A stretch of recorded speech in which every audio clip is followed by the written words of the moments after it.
vai me ouvir aqui? Se eu ficar aqui, não sei se eu falar. A professora Adriana está me ouvindo? Oi. Está ouvindo bem daqui? Mais ou menos, mas consigo. Tá, vou mudar. Obrigada.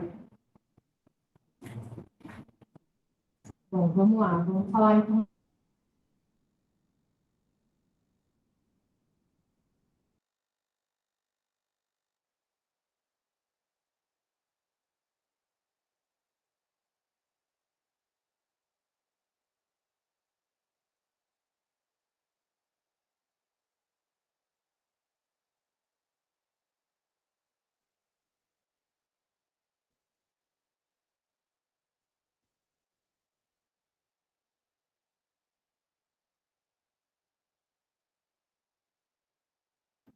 Agora eu Dividir só para apresentar um desses 3 pontinhos.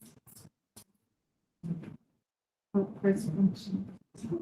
Ah, não, eu acho que era no outro. Não faz sentido. Está cheio assim? Está ruim? Tranquilo.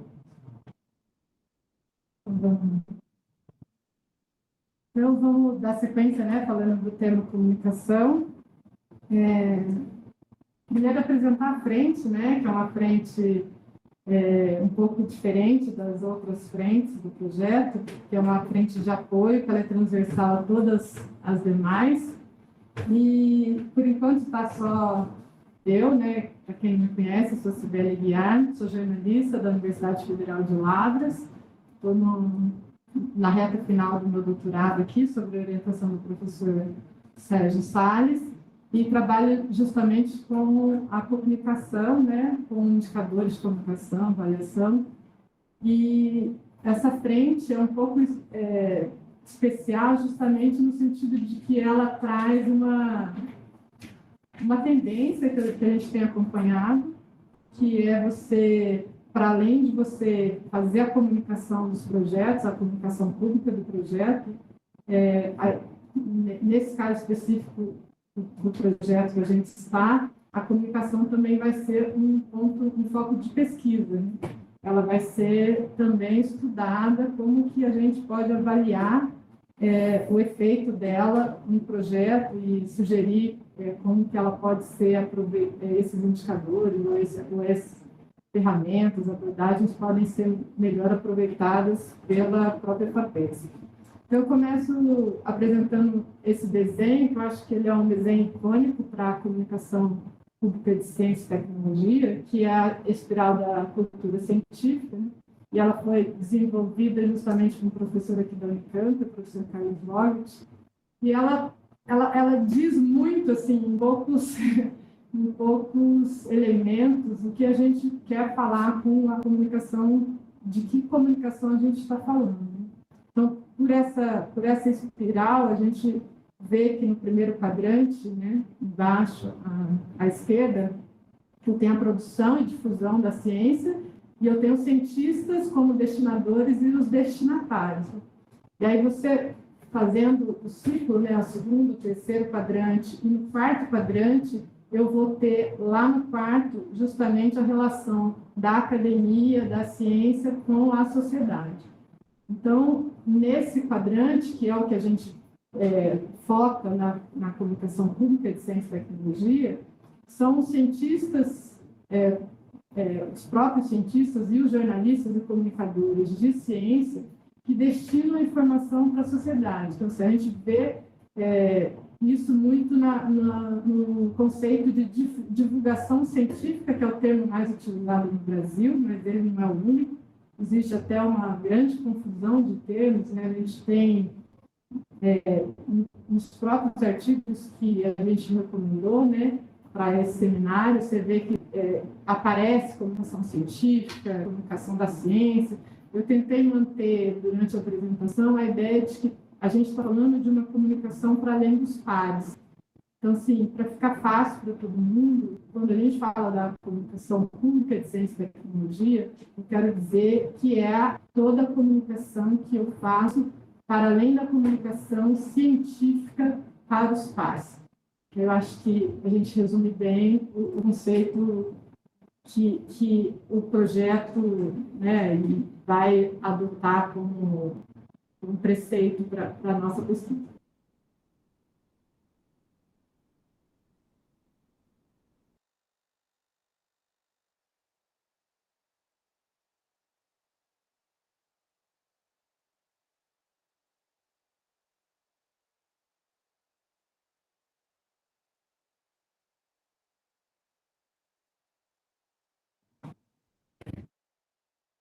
Voltou.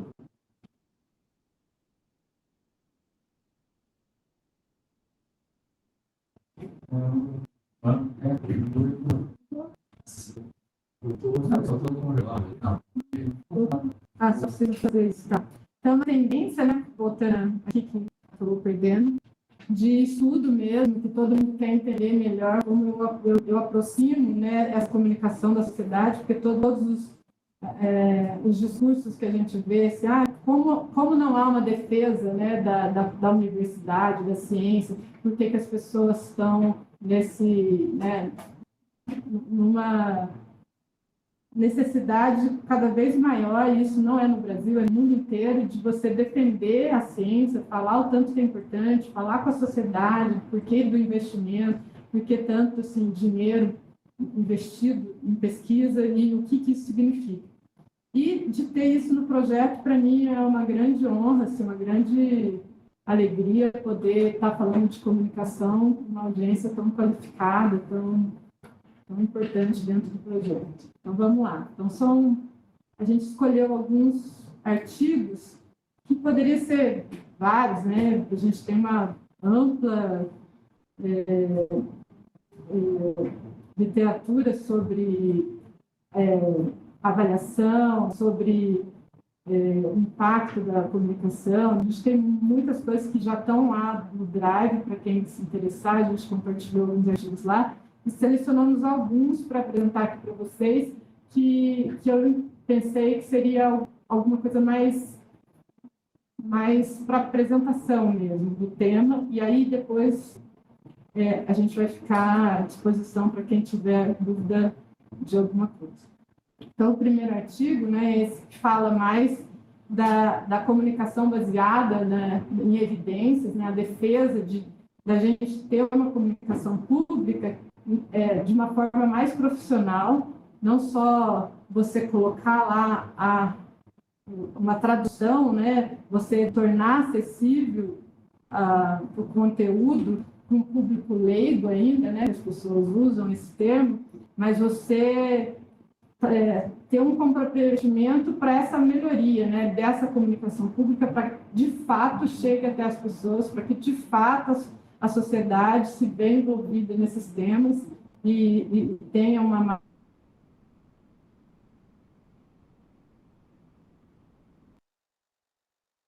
maior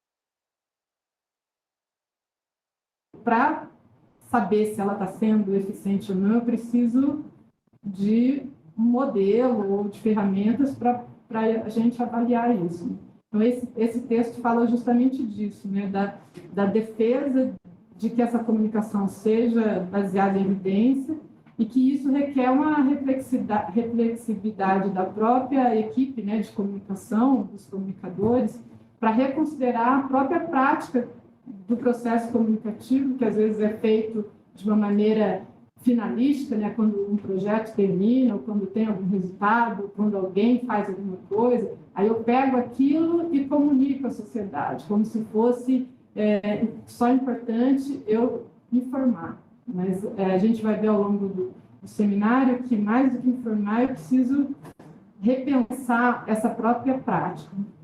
O reconhecimento de que isso depende de um contexto institucional, né? A gente fala de um contexto muito diverso, assim, de universidades pequenas que têm poucos anos e universidades centenárias. A gente está falando de universidades que têm mais de 50 jornalistas e universidades que não têm nenhum. Então, institutos de pesquisa que tem lá uma pessoa, um bolsista para colocar entre aspas, né, os resultados no site, né? Então, assim, ó, isso tudo é a comunicação pública de ciência e tecnologia que tem que ser mais profissional.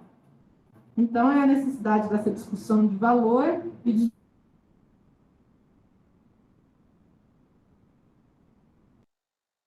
ver o que seria interessante para o projeto, na parte de financiamento, principalmente na frente 1, né, que a gente está avaliando o efeito, né, do financiamento para pesquisa. Então, eu tentei ver também nos artigos o que o efeito de financiamento também nessa comunicação, nesse tipo de comunicação.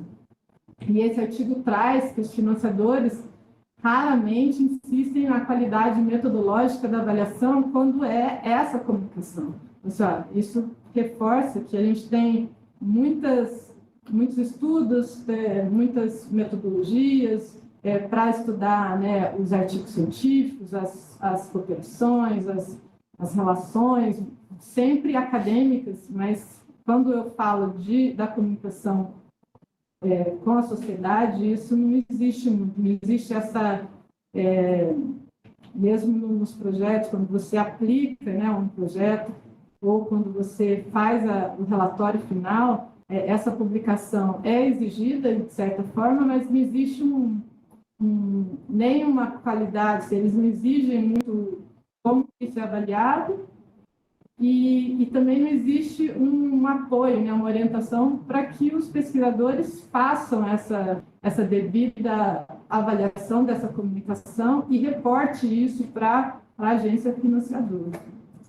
O que acontece muitas vezes é que eles projetam e conduzem, às vezes, as avaliações empíricas, mas sem um treinamento, sem um modelo, sem apoio, às vezes, da própria instituição onde o projeto está vinculado. Então, o que eles falam no artigo, né, que eu estou reforçando, é que deve ser encorajado que os pesquisadores desenvolvam um entendimento mútuo, né, sobre essa necessidade de ter essa capacidade de avaliação mais robusta e que a próxima geração de líderes, né, em comunicação ela tenha uma certificação, um padrão que possa ser compartilhado e que seja usado, né, pelas agências financiadoras. Aqui eu destaco, né, o caso especial do programa José Reis, que é da FAPESP, que é um programa, eu acho que inovador ainda, apesar de ter sido em 1999, foi pioneiro, continua sendo, acho que o mais importante programa de apoio ao jornalismo científico, mas talvez seja a hora desse programa começar a pensar numa outra fase de como avaliar o programa por meio de indicadores, de como o próprio programa está sendo o desempenho, né,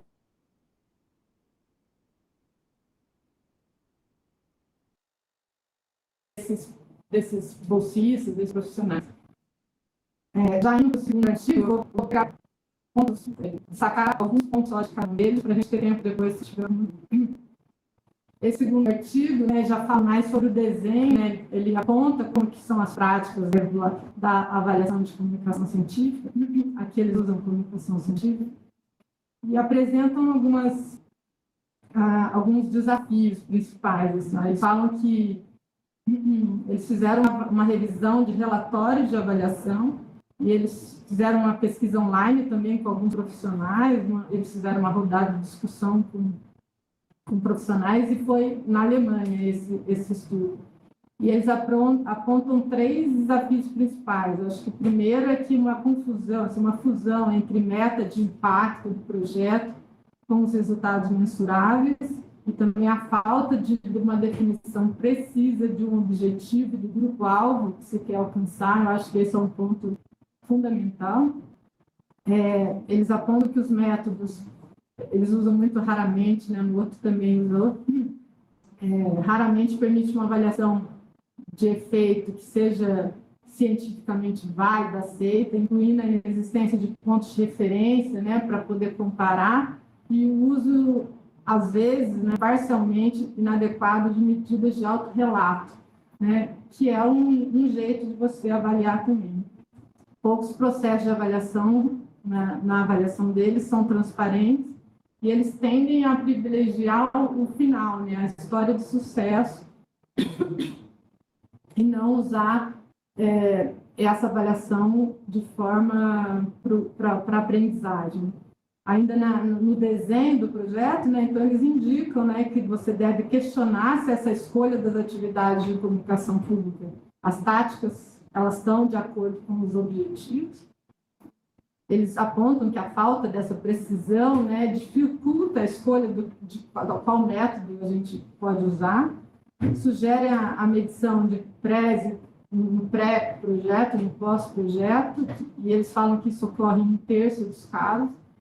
E também o uso de grupos de controle, que no caso da comunicação, eles comentam que raramente acontece, porque é muito difícil você conseguir fazer grupo de controle, porque a comunicação, ela é principalmente ela é aberta, não tem como separar muito bem, mas é possível, mas raramente acontece. Muitas avaliações, então, repetindo, reforçando, carecem desse rigor metodológico, né, são baseadas em dados descritivos, incapazes de fornecer perspectiva de longo prazo e não são adequadamente para esses ambientes que são interativos, né, que é o que a gente falou. Eu peguei mais alguns pontos desse artigo, que é um ponto que ele é recorrente em outros artigos que eu tenho lido, que quando você vai fazer essa avaliação da comunicação pública, a coleta de dados quase sempre você faz a de dados possíveis, é o que você tem ali, então você fala assim, eu vou pôr isso daqui porque, como ninguém sabe, é bom, né? Ao invés de você escolher qual é a informação relevante, você põe no seu relatório a informação que está disponível, sem saber se aquilo, de fato, vai te levar ao objetivo, à avaliação, se você está no caminho certo, se você não está. E a preocupação das próprias pessoas, das equipes, né, de comunicação, de ser avaliado, isso é um fato, né? Ninguém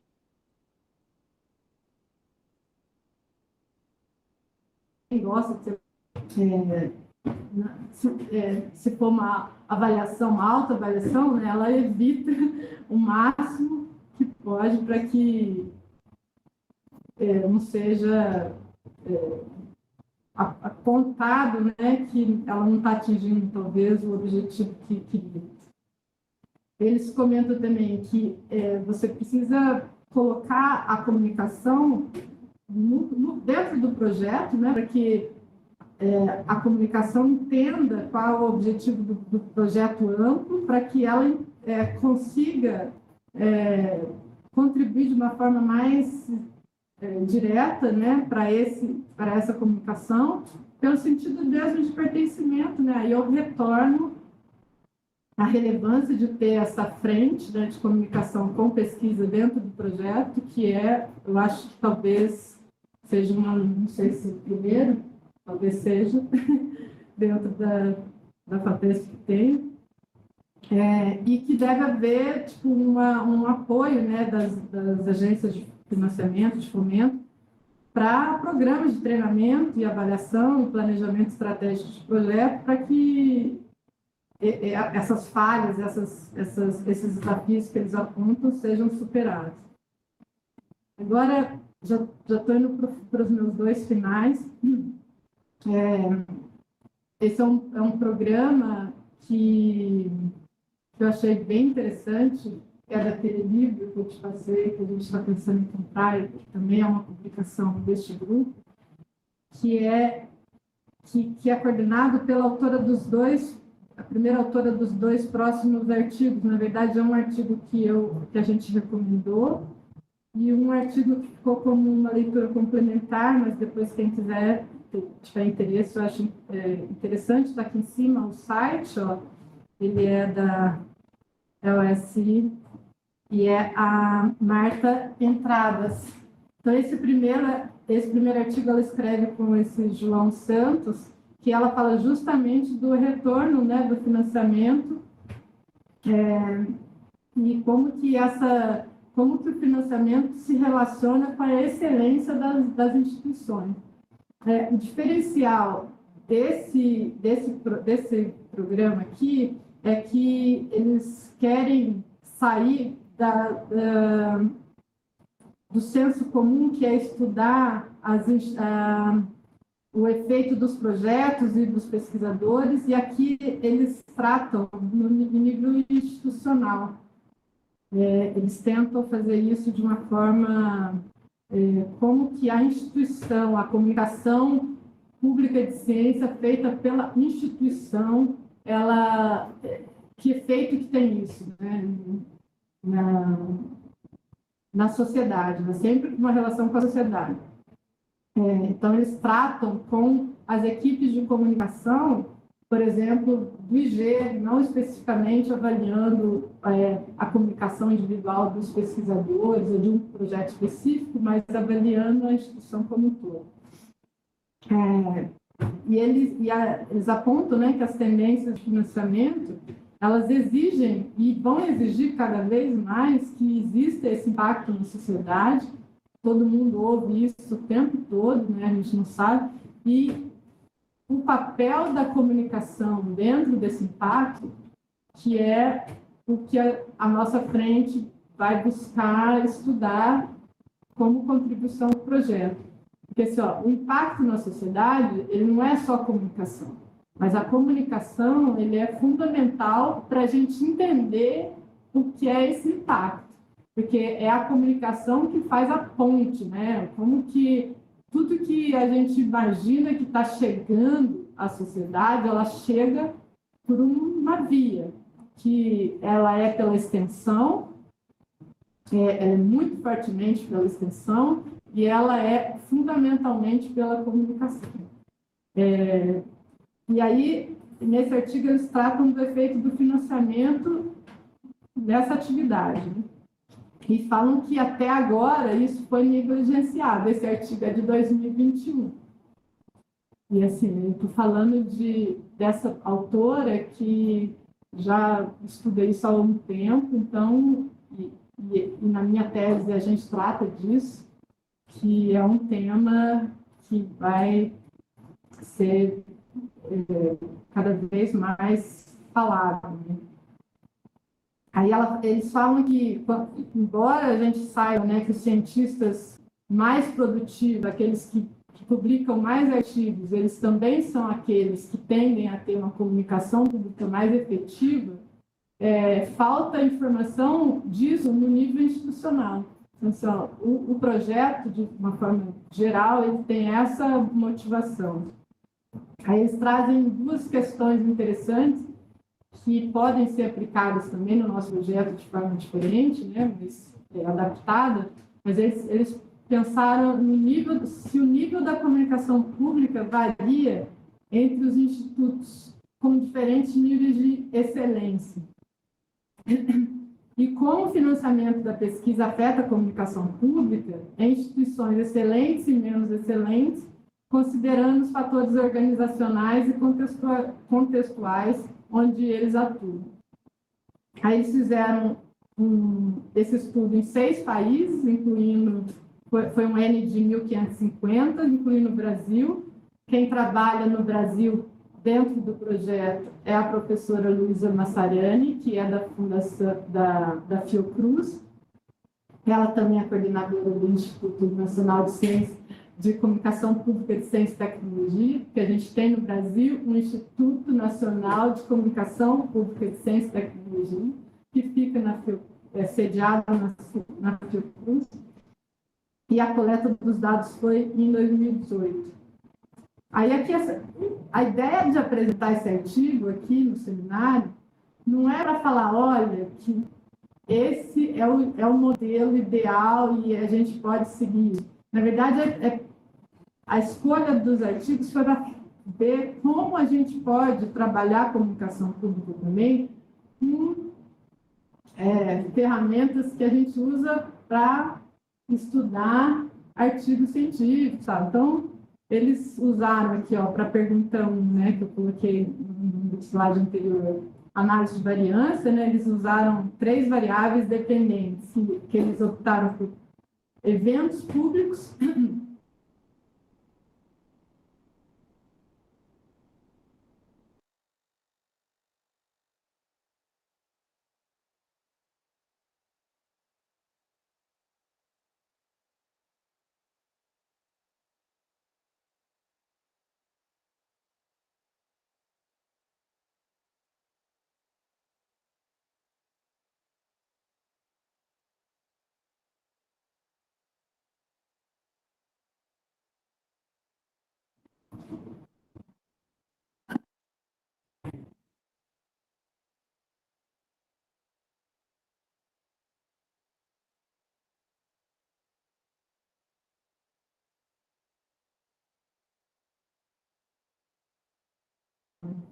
o que eles entendem de evento público são as palestras, cafés, debates, workshops, meios de comunicação tradicionais, né, TV, rádio, revista, a imprensa de forma geral, e os nossos canais de mídia que eles fizeram com o Facebook, o Twitter, os sites das próprias unidades, blogs, YouTube e podcast. Eles usaram como variáveis independentes um fator de excelência, que no meu ponto de vista, assim, na minha opinião, pode ser questionável, eu questionaria, mas aqui é só para entender como é possível fazer. Eles usaram uma variável binária, né, entre excelente e menos excelente, e no caso do Brasil, essa classificação foi baseada pelo ranking da Folha de 2016, que eu acho que é o anterior ao artigo, esse, e eles usaram 2 variáveis de controle, que são justamente os fatores de contexto, que são as características da organização, e os fatores de disposição para fazer a comunicação pública. Aqui só um quadrinho, né, que está lá no artigo. Desculpa, gente. Aqui eles fizeram essa comparação da frequência de atividade, né, eventos públicos, canais tradicionais e novas mídias, entre as instituições excelentes e menos excelentes, só para entender antes, e aí depois com o financiamento, como que fica. Não foi. Está passando? Eu acho que você não está comandando mais. Melhor sair para ela vai projetar, mas você não quer compartilhar. Você saiu da reunião, você tem que usar a reunião. O fui da reunião? Aparentemente. Mas isso aconteceu agora? Agora. Apareceu. Só um minutinho, pessoal. Caiu aqui.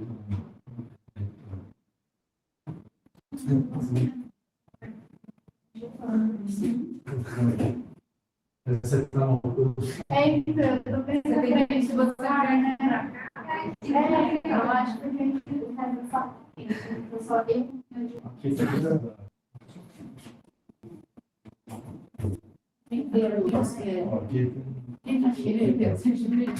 inteiro. Eu quero. Não, está aí.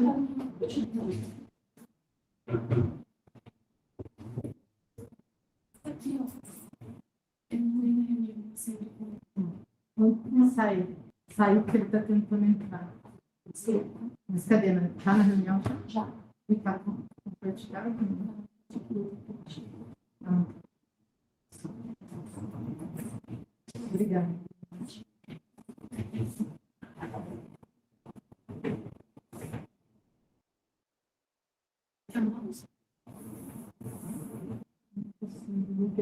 Hoje eu me estava perdendo.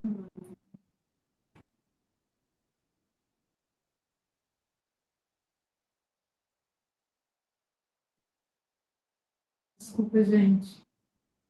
Caí aqui. Eu acho que vocês não viram essa parte. Ó. Vamos lá, agora vai.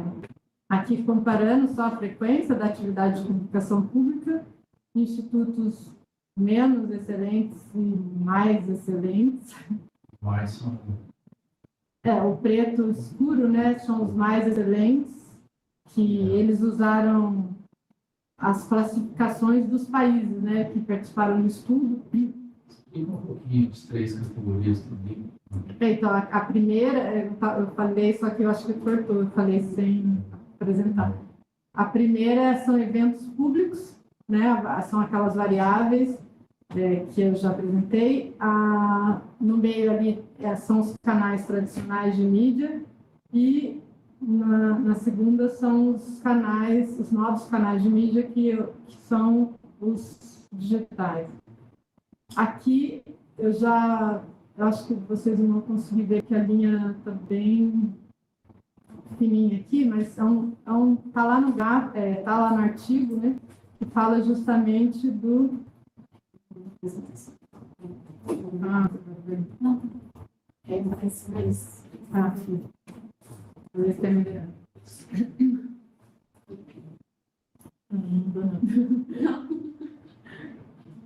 aqui já é o gráfico com o efeito do financiamento para ver se aumenta ou não a comunicação, e aí eles percebem que ele é mais forte na mídia tradicional e online do que nos eventos.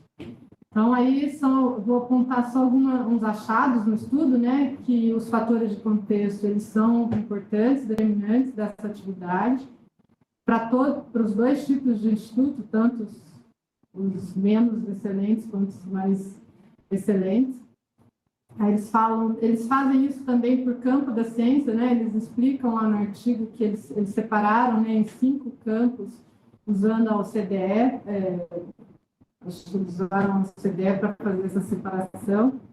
E aí eles falam que, a exceção da engenharia e tecnologia, que teve um efeito negativo para novas mídias, os outros não tiveram um efeito significativo. Isso nesse estudo. Eles encontraram efeitos significativos entre países, né? E os institutos do Brasil, da Itália e da Holanda são os que apresentam a maior atividade, assim, e também Itália é o país que mais pesquisa, que a gente está falando aqui também. As infraestruturas de comunicação são importantíssimas e ela é independente da excelência da instituição. E os fatores de disposição para a comunicação pública, eles fazem lá uma ordem de importância, né? Seria a presença de uma política de comunicação, o percentual de pesquisadores ativos envolvidos, né, participando dessa divulgação, dessa comunicação, a equipe de comunicação institucional envolvida e o financiamento, como o último nessa ordem de importância. Especificamente sobre o efeito do financiamento, né? Ele está positivamente associado às 3 variáveis. Eles viram que quanto maior o financiamento, maior a atividade de comunicação pública. E, como eu já falei, mais forte para canais de mídia tradicionais e digital do que para eventos. Os fatores de disposição da comunicação, eles aumentam ligeiramente com o financiamento, mais evidente para os pesquisadores ativos, e notadamente novos canais de mídia. Os institutos excelentes, né, eles obtêm mais benefícios do financiamento do que os menos excelentes. E, independente do nível de excelência, o que mais conta é o compromisso da instituição, é o que mais contribui para a atividade, para você ter essa atividade nova. O que eles notam é que os pesquisadores que recebem orçamentos maiores, né, eles tendem a se envolver mais com a mídia e com os jornalistas, independente do instituto que eles trabalham. Os pesquisadores envolvidos em grandes projetos, eles tendem a ser mais conscientes deste papel da promoção do engajamento público na ciência, porque como é cada vez mais exigido nos relatórios que ele apresente essa comunicação, então ele acaba aprendendo isso na marra, né? Há uma crescente mediatização da ciência nessas instituições e também uma aspiração de visibilidade. Então, assim, é uma crítica que esse grupo faz fortemente, que vai aparecer mais no próximo artigo, que eu vou só pincelar para a gente ter tempo de discutir. E eles fazem também uma referência que existe uma manifestação do próprio efeito Matheus também na comunicação de ciência e tecnologia. Quer dizer, quanto mais aparece na mídia, por exemplo, quanto mais um instituto é fonte de informação, quanto mais um pesquisador é chamado para falar, mais ele vai ser lembrado, mais ele vai falar, mais aquela... E isso já era, né? A gente só não sabia que chamava isso. Eu sei porque a gente estuda aqui, né? Mas a gente vê isso na nossa realidade a vida inteira. Então, eles fazem uma análise bem crítica dessa motivação para a comunicação, que é um tema da minha tese, inclusive, né, que a gente trabalha muito disso, que é para uma visibilidade, ou ela está buscando esse engajamento real para assuntos de ciência e tecnologia? Então, pessoal, eu quero que a instituição apareça, ou eu quero realmente que as pessoas compreendam esse conteúdo, se apropriem desse conteúdo? Qual é o objetivo da comunicação? Acho que esse é o grande ponto. Então, para finalizar, a mesma... Eu trago um outro artigo que é interessante, que ficou como referência de leitura complementar. Também a Marta Petradas, ela também que é a coordenadora do projeto, e ela faz um grande, acho que está aqui, ó, é um estudo transnacional com 2.300 institutos de pesquisa, Brasil, Alemanha, Itália, Japão, Holanda, Portugal, Reino Unido e Estados Unidos. No Brasil, de novo, é a Luísa Massarani que faz com ela. Inclusive, tem outros artigos da própria Luísa Massarani falando especificamente do Brasil. E aí, o que eles começam a reforçar é que essa comunicação pública, ela deixou de ser uma virtude, como a gente falava, olha, o professor gosta de aparecer, ele aceita dar entrevista, né? Como se fosse uma coisa... uma mais que a pessoa faz, eles chamam a atenção para que isso e cada vez será mais um dever, e a gente tem que entender como isso é feito, com qual intensidade e qual motivo que ela é realizada. E aí eles fazem de novo, né, nesse artigo, essa reflexão crítica sobre a comunicação atender mais os objetivos de visibilidade institucional, ou se de fato a gente está querendo que haja um engajamento com assuntos afetos à ciência e tecnologia. Eles reforçam, né, que as culturas nacionais e disciplinares, elas têm, né, suas peculiaridades, que os institutos maiores e com maiores orçamentos de pesquisa, eles tendem a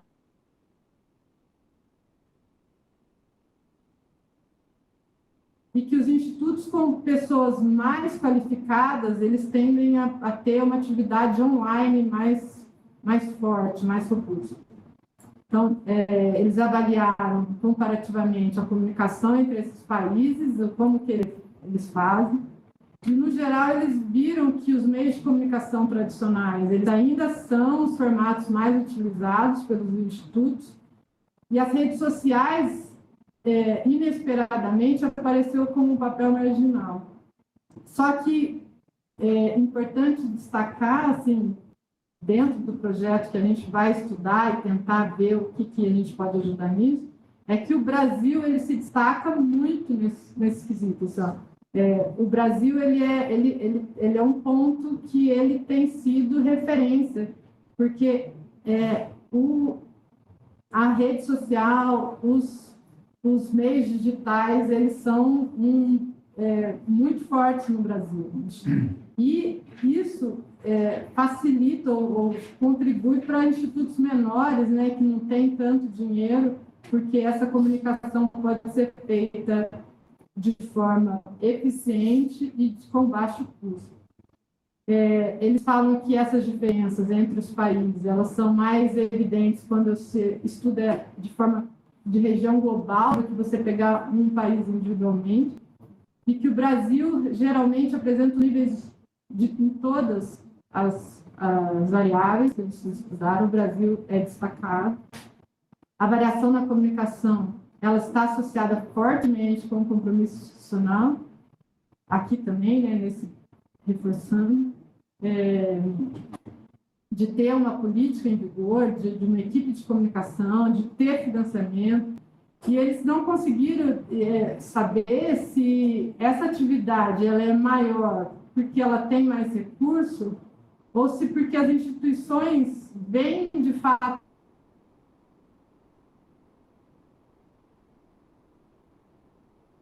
então, a própria instituição dedica recursos para a comunicação. E aí eles, de novo, na crítica que eles fazem de uma corrida armamentista, né, isso eu estou falando de todos esses países que estão correndo para uma visibilidade pública, porque a gente sabe que a comunicação ela é um dos pilares que está dentro dos rankings de avaliação das universidades, desses rankings globais, né, de universidades. A comunicação na web, né, aquela presença web, ele é um dos fatores que contam. Então, assim, todo mundo está correndo atrás para profissionalizar esse ponto. Então, assim, aqui eu faço um ponto, né, que o Brasil está bem posicionado na avaliação. A gente faz essa comunicação, na maioria das vezes, com equipes pequenas. A gente faz essa comunicação sem recursos e, ainda assim, a gente tem destaque. Então, assim, um alerta, né, até para quem está aqui, lá fora, eles estão vendo muito fortemente esse ponto. A comunicação pública tem muitas questões ainda a serem respondidas. No próprio artigo, a parte final do artigo, eu até achei estranho, mas ao invés de concluir, eles colocam umas 20 questões lá, que já daria 20 teses. Então, eu falo que é um campo realmente aberto. Aqui é só para ver que o Brasil é esse primeiro que apresenta, o primeiro coisinha são sites, blogs, Facebook, e o segundo, o último, é o Twitter. Aí, a gente pensou, né, eu e a Eliane, a gente, dentro da frente, a gente tinha já colocado lá com o professor tinha pedido para a gente fazer um projeto para frente.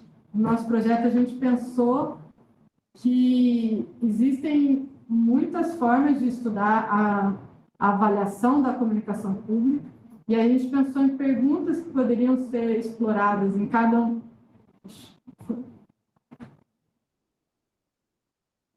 Caiu de novo?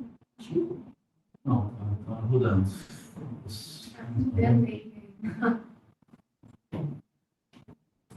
Bom, vou falando. Poderia falar. É a última. E aqui são as questões, projetos, papéis da frente 1, né, se os projetos, papéis com previsão de ações de comunicação pública, eles têm ou tiveram melhor desempenho, né, quais indicadores podem ser usados. Na frente 2, a gente sugere que, como uma questão que é como e com qual peso a comunicação com a sociedade ela está presente na seleção e decisão de financiamento da pesquisa. Na frente 3, uma pergunta possível, né? Como a comunicação com a sociedade impacta e é impactada pela trajetória e mobilidade dos pesquisadores. E na frente 4, como incluir a comunicação com a sociedade na construção deste modelo brasileiro de classificação de universidades propostos pela frente 4. Então, assim, são só sugestões e a frente está aberta para os coordenadores que quiserem reunir a gente, ver o que é possível, porque o projeto tem um tempo limitado, né? Por enquanto, a gente está trabalhando com a frente 1. E é isso. E aí a gente está aberto aqui para dúvidas. Obrigada, gente. Desculpa. Uma coisa que, conversando até com um docente aqui da unidade, que a impressão que a gente tem é que a comunicação fica nesse segundo plano, né, até com relação ao financiamento, e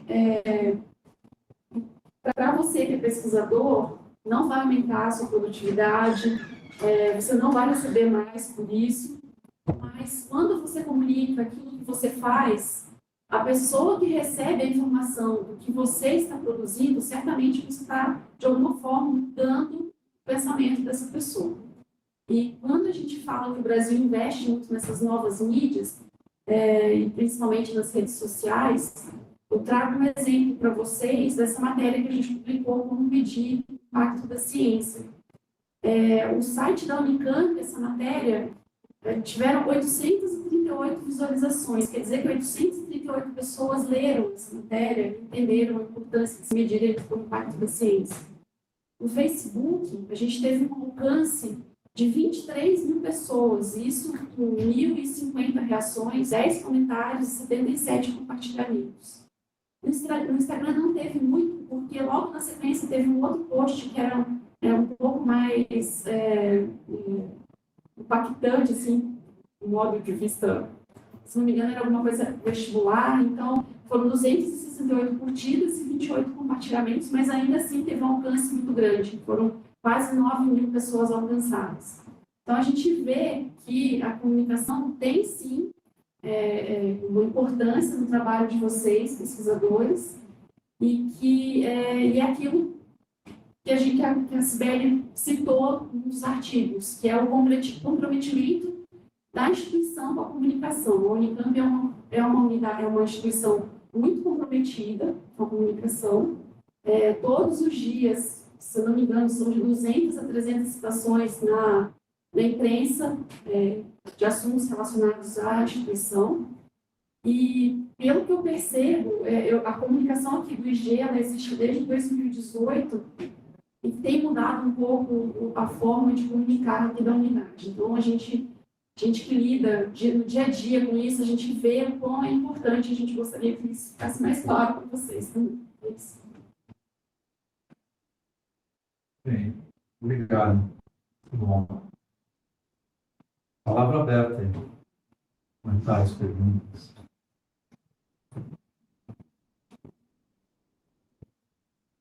Eu tenho uma pergunta, um comentário, né? Mas o quanto dessa comunicação a gente poderia pensar para público-alvo mais definido? Né? Porque uma coisa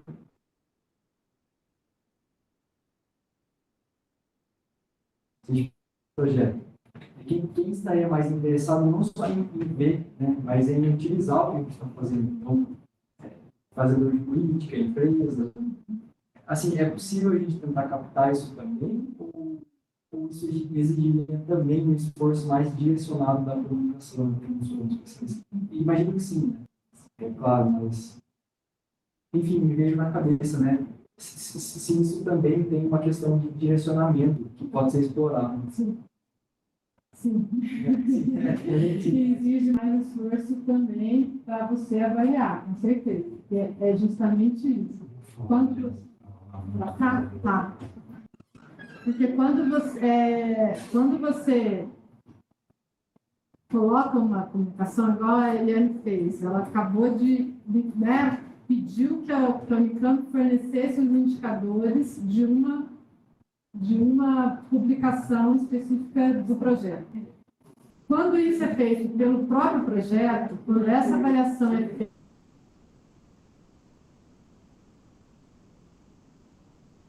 quando eu tenho os dados, por exemplo, eu publiquei na minha rede, eu publiquei no meu site, então eu tenho como fazer, verificar de onde vieram esses 800 leitores, às vezes por medidas simples, né? O Google Analytics, ele me fornece, por exemplo, a localização, o tempo que as pessoas demoraram para ler, me fornece dados se foi uma mulher, um homem, quantos anos, ele me dá uma série de dados.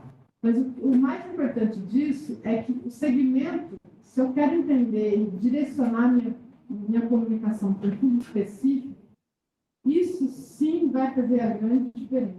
E eu avaliar se de fato ele está chegando fora da bolha acadêmica. Pessoal, é o que eu ando falando, a Carol que está ali, né, Carol? Depois você pode falar. Não deu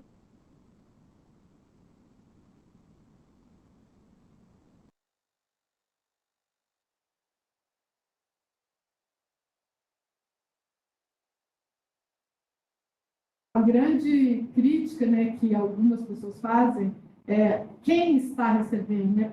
É possível ver essa menção que a altimetria me aponta, que saiu, né, do artigo, mas que teve um alcance, mas eu não consigo identificar se esse alcance de fato foi para um perfil não acadêmico, que é o que eu estou falando. Então, por isso que no título, né, do seminário a gente colocou Para Além dos Pares, é que eu acho que a principal diferenciação, a primeira, na verdade, é se eu consigo atingir um público não acadêmico. Então, assim, eu separo não acadêmico do acadêmico.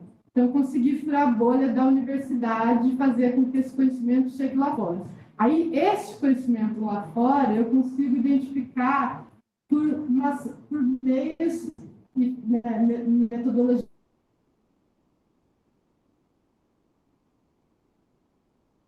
mais qualitativas, né? Tem várias ferramentas que é possível de você identificar quem é esse público. Se ele é uma imprensa, se vem de uma ONG, se é um perfil empresarial, se está chegando, se eu estou conseguindo atingir os formadores de opinião, se eu estou conseguindo líderes políticos. E aí isso é possível fazer toda essa identificação. Ela requer o quê? Que os artigos me apontam. Requer um profissional qualificado para avaliar isso, e geralmente nós não temos. As instituições mal têm um profissional para fazer o conteúdo, poucas chegam a ter um profissional específico para redes sociais, para mídias digitais, e quando esse profissional ele é responsável, na maioria das vezes, por alimentar, por avaliar, então, assim, não existe um modelo né, um conjunto de indicadores que ele possa falar, olha, é isso que eu vou ver, é isso que eu vou entender aqui, mas é possível, respondendo essa pergunta, é possível identificar esse público e eu digo mais, é fundamental que eu identifique. Se eu não conseguir identificar segmentos de forma pormenorizada, que seja pelo menos, acho que o principal é se eu conseguir sair da bolha. Eu acho que esse é o primeiro ponto.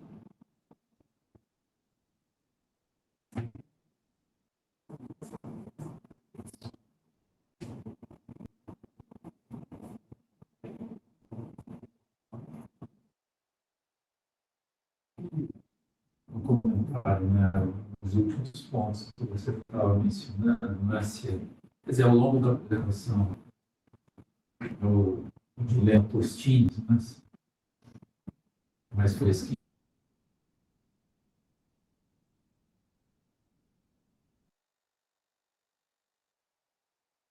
Isolar o fator comunicação, não sei se um daqueles estudos isolou de uma forma experimental.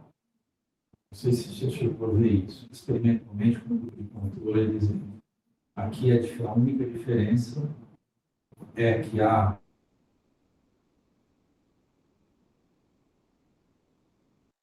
e aqui não. E essa é a diferença. Porque aquelas diferenças lá que apareceram, elas são interessantes, são importantes. Mas o quanto você consegue isolar o futuro é uma pergunta que a gente poderia explorar mais aqui. Eu acho que você lembra que eu contei que é um dos desafios, né? E é por isso que é tão questionável, porque você não consegue fazer.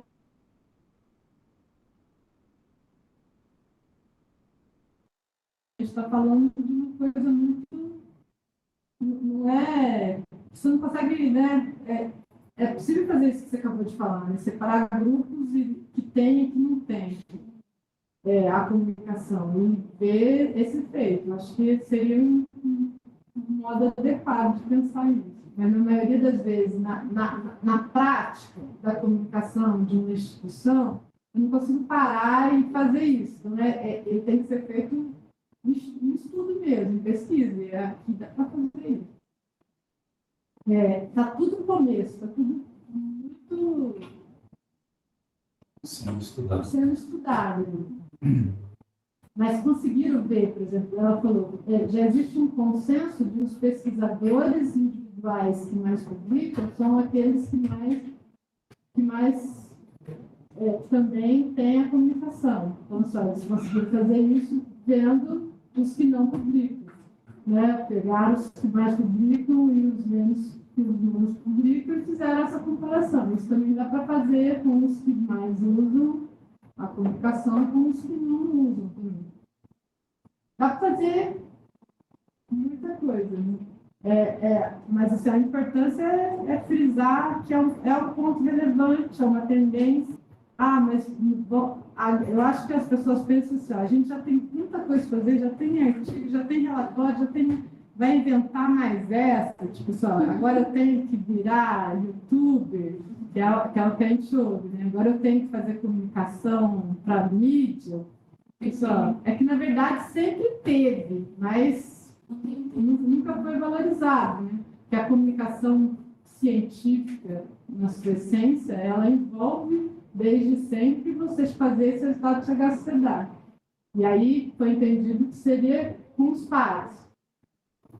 E agora está se reforçando que não adianta ser só com os pares.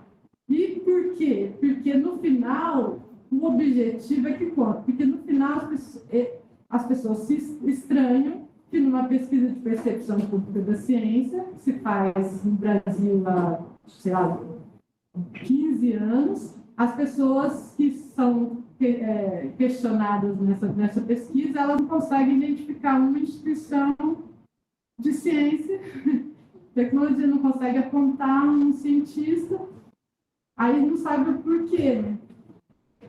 Ou querem que as pessoas defendam, quando faz um corte de recurso, quer que as pessoas não vão defender, é preciso ter a comunicação sistematicamente para as pessoas se envolverem de forma... Por isso a crítica de fazer só por visibilidade ou, de fato, envolver as pessoas. Porque quem vai defender é quem está envolvido. A sociedade vai defender se ela fizer parte disso.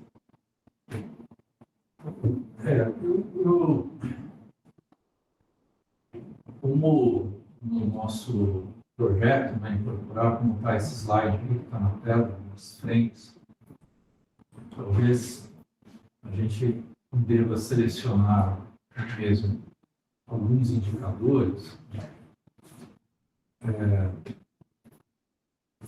relacionados à comunicação pública, ciência e tecnologia, para tentar identificar essas diferenças. E talvez isso possa, na frente 1 aparece em alguns dos temas que estão selecionados, mas eu diria que mais no assunto de impacto em políticas. Então, por exemplo, produção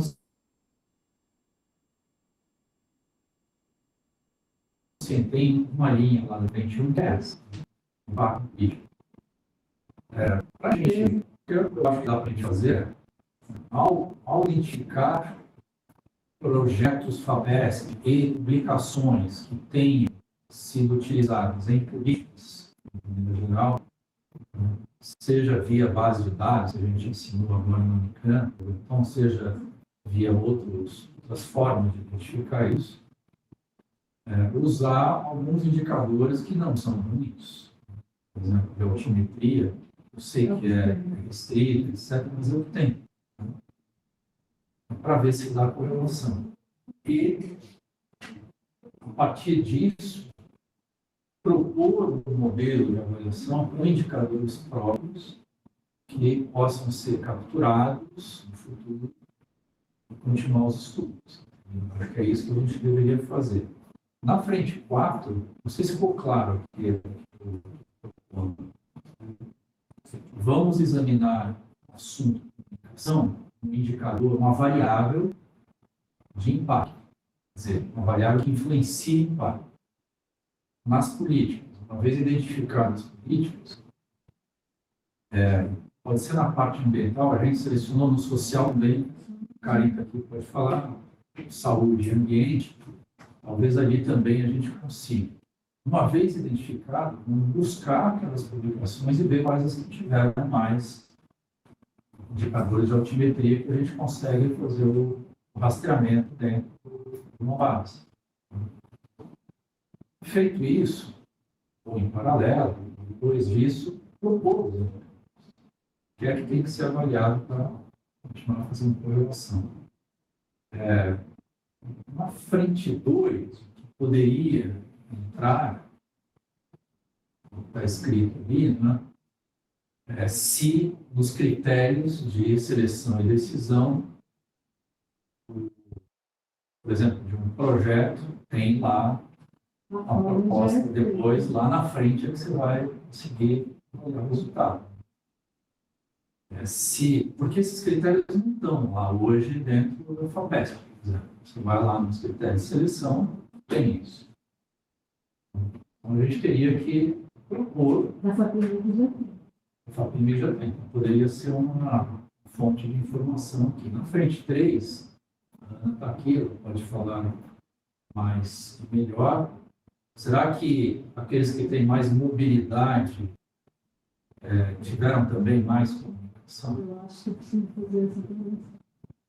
E na frente 4, na tipologia das instituições, buscar também variáveis de comunicação. É mais difícil porque a gente não tem isso levantado. Tem agora das federais. Você fez o levantamento.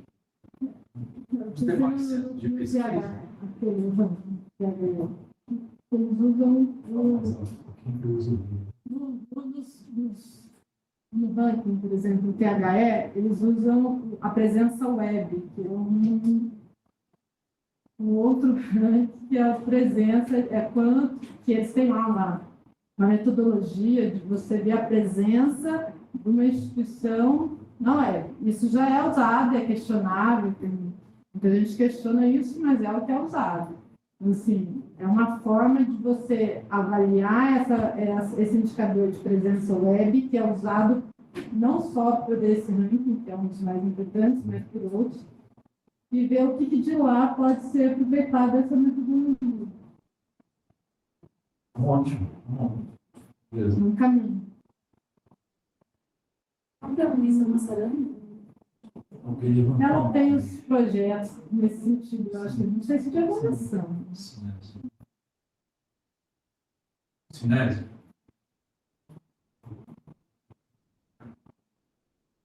Oba! Não, eu só queria chamar a atenção para uma dimensão que talvez vocês possam nos ajudar, que é o seguinte: a FAPESP é obrigada a produzir um conjunto de indicadores de monitoramento do orçamento do Estado de São Paulo, da lei orçamentária e do plano plurianual. Entre os indicadores que a gente normalmente produz, tem indicadores de,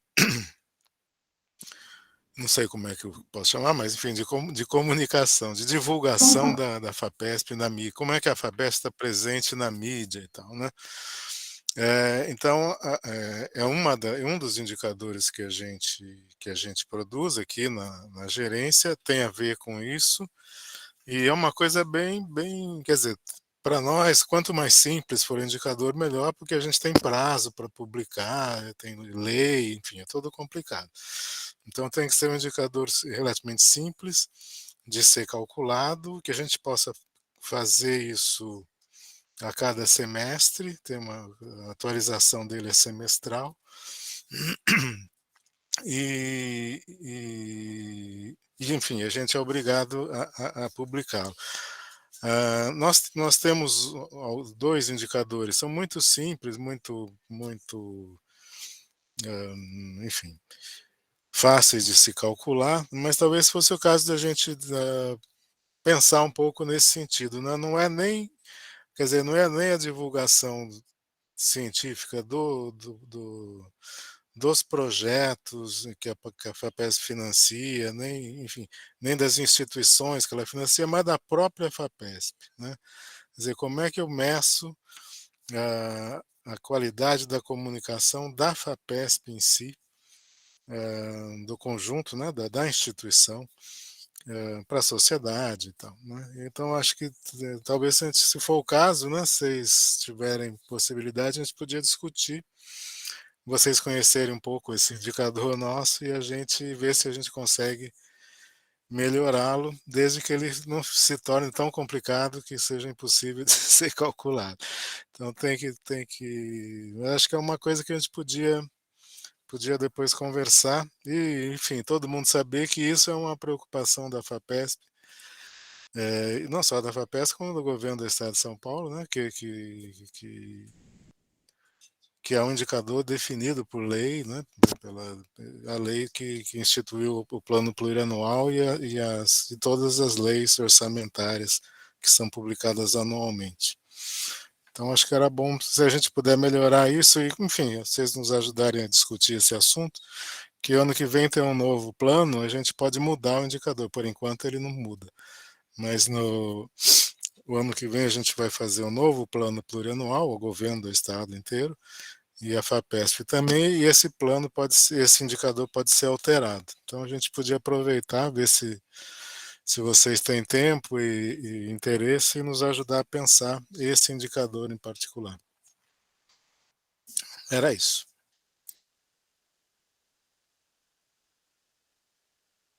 À disposição. Sim. Mais segundas, nem que Está à disposição, né? Só um minutinho. Bem, então acho que é isso, né? Evandro, que a gente tem informação, né? Podia falar sobre a reunião de hoje, de manhã. Se podemos comentar um pouco, inclusive, Obrigado, Carlos. Obrigado. Só para agradecer a Simone e a Irene aqui.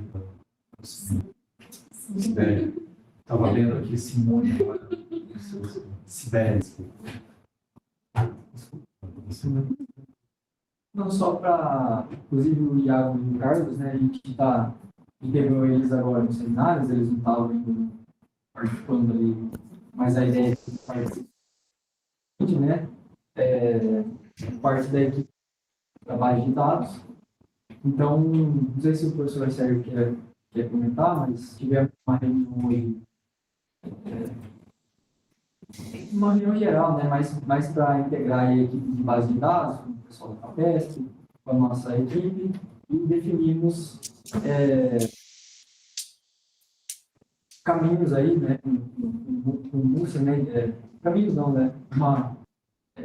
A necessidade de fazer um documento aí, né, a partir do que o Múcio já fez, para a gente avançar nessa centralização, na criação da base de dados, do dashboard, etc. Né? Então, aí a equipe vai trabalhar. Não sei se o professor Sérgio quer detalhes. Isso está sendo concebido, tá? O Carlos, o Iago, na reunião de manhã, a Carolina, a gente que está aqui também, Esteves, né? A Lúcia, uma Poliana aqui. A ideia é que a gente consiga agora finalmente avançar na prática, na construção de modelos de centralização de dados. Centralização não quer dizer, bom, já foi definido hoje que é um modelo híbrido, onde a gente vai ter conosco, baixado, download dos dados, e vão estar nas bases que a gente tem acesso, de maneira que esse modelo possa atender. A gente já tem a descrição de todas as bases que interessam, sabe acessar, as que pode, aqui não pode, o que eu tenho, que não tem acesso. A concepção desse modelo, a segunda coisa, eles estão definindo a governança, que é como é que vai ser feita a atualização, a divisão de tarefas entre as equipes, FAPESP, projeto, para que a coisa não tenha retrabalho, não tenha aplicação e tenha efeitos sinérgicos. E o terceiro eixo que eles estão desenvolvendo é como é que vai ser o acesso à governança externa, ou seja, como é que nós, usuários das bases de dados, vamos acessar solicitação de dados, o que nós vamos baixar diretamente. Então, esse modelo integrado, né, desde a concepção, como funciona, passando pelo operacional interno de quem está envolvido nas bases, mais operacional dos usuários em relação às bases, né, incluindo aí os dashboards, as formas de captura e análise, visualização de dados, está sendo encaminhado e a gente acredita que mais uma semana nós já vamos ter essa.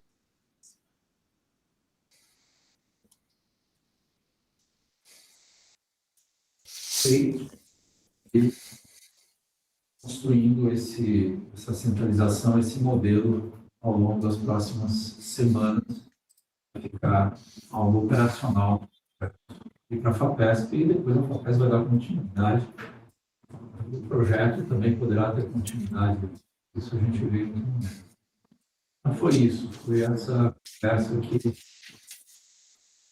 houve hoje pela manhã, ela não é a primeira, mas hoje a gente avançou em alguns pontos. Não sei se tem algum outro informe de alguma outra frente que gostaria de falar. Tem o da análise, né, que eu acho que, não sei se o Fernando ou o senhor André eu sei que está aí, mas eles estão avançando ali no quadro de técnicas estatísticas, então não sei em que pé está, né, porque o Fernando estava avançando, estava preenchendo, mas eu acho que logo a gente tem esse quadro, e aí, conforme tiver mais completo, eu envio, a gente vai se comunicando para as frentes. Tem uma pergunta aí, então, se você quiser comentar. Oi, Evandro, obrigado. Mas foi isso que o Evandro falou, eu sugeri uma estrutura lá para esse quadro síntese, numa planilha também tipo Excel, e entrei com uma técnica lá de análise de correspondência múltipla, né, mais para ver com o André e com a Luciane, e a Luciane já inseriu lá algumas técnicas também, e eu vou continuar com essa inserção, né. Acho que a ideia não é ficar somente naquelas que nós apresentamos aqui no seminário, né, da última reunião, mas ir colocando um pouco mais, né, eu pensei até em colocar mesmo as técnicas de pareamento, deixar ali como eu falei no dia do seminário, um cardápio aí para vocês em relação às técnicas, né, e possíveis utilizações dessas técnicas dentro de cada frente, né. Pensei até em colocar um preço ali, que seria um preço, vamos dizer assim, em termos de custo, de tempo de análise, etc., mas ainda não chegamos nesse nível de sofisticação ainda, mas eu acho que em breve eu consigo, pelo menos, dar uma ideia, né, de quão difícil ou quão demandante de tempo pode ser qualquer um desses tipos de análise, ok? Acho que é basicamente isso.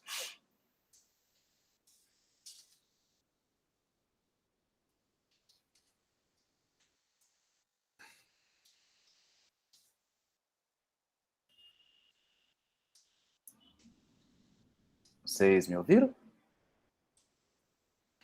Sim? Ah, tá. Acho que estamos processando. Não sei se o pessoal lá ouviu que eles estão congelados. Ah, eles estão congelados. Então foi isso. Eu ouvi. Ficou um silêncio, assim, falei, será que tinha que falar mais alguma coisa? Não, então tá bem. E você vai produzir um spin-off aqui no fim do projeto. Qual? Eu, spin-off? Acho que tá mais fácil abrir um restaurante mesmo, viu, Sérgio? Pode ser um spin-off. Isso é inocência, a gente vai mais fácil.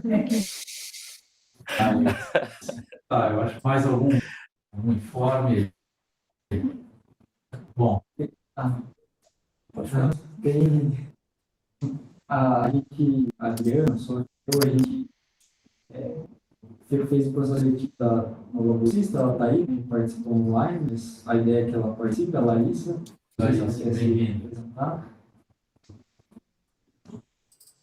Oi, pessoal, tudo bem? Vocês estão me ouvindo? Sim. Sim. Boa tarde, então. Prazer conhecer vocês. Meu nome é Larissa, eu sou formada em Administração Pública, me formei no FCA, no Unicamp, e agora eu faço mestrado lá também, mestrado interdisciplinar em Ciências Humanas e Sociais Aplicadas, né, UICSA. E eu espero poder, estou me inteirando de tudo do projeto agora, espero poder contribuir com trabalhos que vocês estão desenvolvendo. É isso. Tchau, bem-vinda, Larissa. Obrigada. Bom, se não há mais comentários, tem um último, aliás, eu tenho um último importante, o aniversário do Evandro. Só que me lembrou, tem que ser justo aqui. Parabéns, Evandro, parabéns. Parabéns, Evandro. Para comemorar, você vai ter só mais 3 reuniões hoje, não tem problema.